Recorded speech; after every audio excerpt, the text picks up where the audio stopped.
Yeah, remember a couple of weeks ago, I sat right here in my room and I made a video where I was talking about the games Arsenal has to play and that of Manchester City and the advantages this Arsenal team had over Manchester City. Because I knew the likes of Crystal Palace, the likes of Bournemouth, the likes of Everton, and then Aston Villa that they are yet to play were no easy games. And with the current schedule where they had Chelsea to play in the FA Cup final in between, they had Crystal Palace over the midweek and then play Bournemouth yesterday. I knew they were definitely going to drop points in one of these two Premier League games or probably lose the FA Cup and win the games. But it's quite, I can't say it's quite unfortunate because Manchester City, on the other hand, has had a good season because this is more like a transition season for them and they ended up with two trophies. So yes, for me, I think it's a successful season for for Pep Guardiola and Manchester City, even though they would have loved to win the Premier League title as well. So I believe that I saw this happening because I wanted Mikel Arteta to get his hand on this Premier League title. For me, he has done more than enough for him to win the league, and finally getting it over the line is something I'm really proud of this Arsenal team. And I'm hoping that next season Manchester United too can come alive, can come up.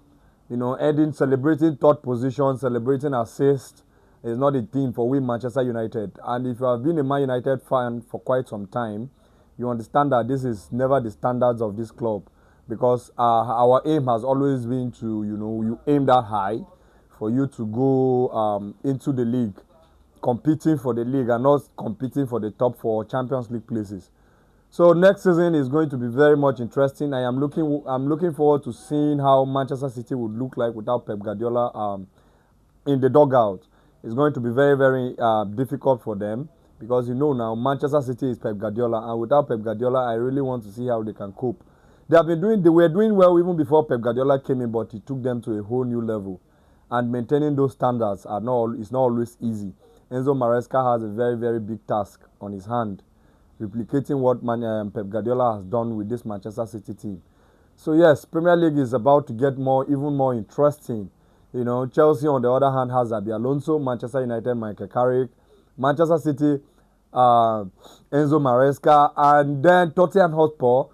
They might probably be relegated. Mathematically, it is very very much possible for them to still be relegated. But if they avoid relegation, then De Zerbi is there, and you look at the other side of Liverpool and a slot, he won the league last season.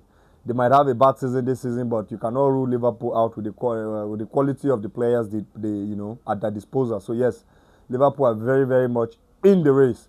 So yes, Premier League is going to be very very interesting with a whole lot of changes across all the various clubs, all the big boys, and Arsenal themselves emerging champions. So most likely, Arsenal will be the heavy favourites going into next season to win the Premier League. But for me, I think the likes of Manchester City, the likes of Manchester United and Liverpool have a chance if they can get their groove going or put their craft together. So yes, tell me what you think in the comment section, guys. I'll be right there with you. But for me, I believe Manchester United will compete for the Premier League title come next season.